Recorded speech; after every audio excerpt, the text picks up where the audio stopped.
당뇨가 참 정직한 질병이잖아요. 뭐 하나 잘못 먹으면 바로 혈당 올라가고 관리를 좀 한다 그러면 그래도 수치가 좋아지기도 하고 사실은 삼시세끼 중에 아침만 잘 먹어도 절반은 갑니다. 알고 계셨어요? 이번 영상에서는 아침 식사를 어떻게 하시는 게 좋은지 알려드릴 거예요. 지난번에 댓글을 보니까 정말 다양한 고민들이 있으시더라고요. 뭐 위험이 있는데 생채소를 먹어도 되나요? 갑상선암에 걸리고 당뇨가 온 케이스인데 해조류 먹어도 되는 건가요? 내가 곧 죽어도 커피는 꼭 먹어야 하는데 이런 현실적인 고민들을 모두 해결해 드릴게요. 먼저 가장 중요한 것부터 말씀드리면 어떻게 잘 관리하느냐죠? 특히 아침 식사는 하루 혈당의 판도를 좌지우지하는 제일 중요한 식사 시간입니다. 핵심은 순서입니다. 첫 번째 단계는 상황별 식이섬유 선택법인데요. 위험이 있거나 생채소를 먹어도 되나요? 라고 물어보시는 분들은 다양한 방법이 있어요. 위험이 있을 때는 생채소보다는 미역국이나 다시마국을 드시는 게 좋습니다. 생채소보다는 해조류가 좋다는 뜻이죠. 그리고 무나 오이를 얇게 썰어서 소금에 살짝 절이고 드시면 자극이 훨씬 적거든요. 무엇보다 나토는 정말 좋은 선택이에요. 나토의 끈적한 성분도 수용성 식이섬유 역할을 합니다. 당뇨와 동시에 갑상선에 문제가 있는 경우에는 해조류 섭취는 반드시 담당 의사와 꼭 상의하세요. 대신에 이런 대안들이 있어요. 아스파라거스 있죠? 이 아스파라거스가 식이섬유도 풍부하고 또 좋은 게 양배추입니다. 위에도 좋고 식이섬유도 풍부해서 두 가지는 꼭 기억하시는 게 좋습니다. 아침에 바쁘면 전날 밤에 미역을 불려두고 냉동 해조류 믹스가 있어요. 마 있죠, 마를 강판에 간 것을 준비해둬서 같이 드시면 좋습니다. 마는 끈적한 성분이 풍부하거든요. 두 번째 단계는 실용적인 단백질 섭취입니다. 올리브 오일 먹으라고 해서 먹는다고 하신 분 계시고 지방도 챙기고 오일도 좋지만 단백질이 더 중요해요. 간편한 아침 단백질로는 삶은 계란을 전날 밤에 미리 삶아두거나 두부 한 모를 전자레인지에 분 돌려서 드시면 좋습니다. 그리고 무가당 그릭 요거트라고 해서 마트에서 판매하는 게 있어요. 여기에 아몬드나 호두 같은 견과류 한 줌 정도 넣어주면 충분해요. 그리고 이게 맛도 좋습니다. 실제로 많은 분들이 식이요법을 복잡하고 어렵다고 느끼시는데 이렇게 간단한 것들로도 충분해요. 세 번째 단계는 탄수화물 함정 피하기입니다. 한 구독자분이 중요한 지적을 해주셨어요. 찹쌀, 차조, 잘현미 같은 찰자가 들어가는 것은 당뇨 환자라면 꼭 피하시는 게 좋습니다. 정말 맞는 말씀이에요.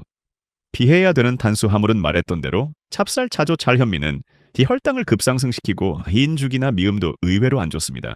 왜냐면 흡수가 너무 빨라서 떡이나 빵류도 특히 공복에는 금물이에요.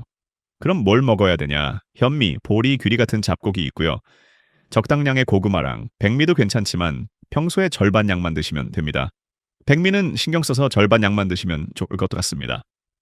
저 같은 경우에는 백미랑 적절히 섞어서 섭취하고 있는데 뭐 이 정도는 감내해야 되는 것 아닐까요? 그리고 꼭 커피 애호가 분들이 계세요. 커피 꼭 먹어야 하는데 라고 고민하시는 분들이 정말 많은데요. 저도 100번 이해합니다. 그래도 커피를 포기할 수 없다면 아메리카노 한 잔 정도는 괜찮아요. 하지만 아메리카노와 물 섭취량은 별개라고 생각하고 제외하세요. 커피 200ml 마셨으면 물도 200ml 더 마시기 가능하다면 식후에 마시는 게 좋고 공복 커피는 혈당에 악영향을 줍니다. 그러니까 식후에 입가심으로 아메리카노 드시고 설탕이나 시럽은 절대 금지예요. 커피 말고도 차가 있습니다. 차를 드시는 것도 좋은데요. 결명자차는 간 건강에도 도움이 되고 특히 고리차는요. 이뇨작용이 없어서 저는 자주 추천드리는 차입니다.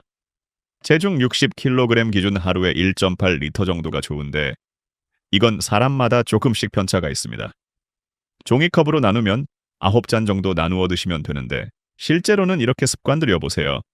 물 마시기는 아침 기상 후 물 한 잔, 식사 30분 전에 한 잔씩, 간식 시간에 물 한 잔씩, 저녁 8시 이후는 줄이기.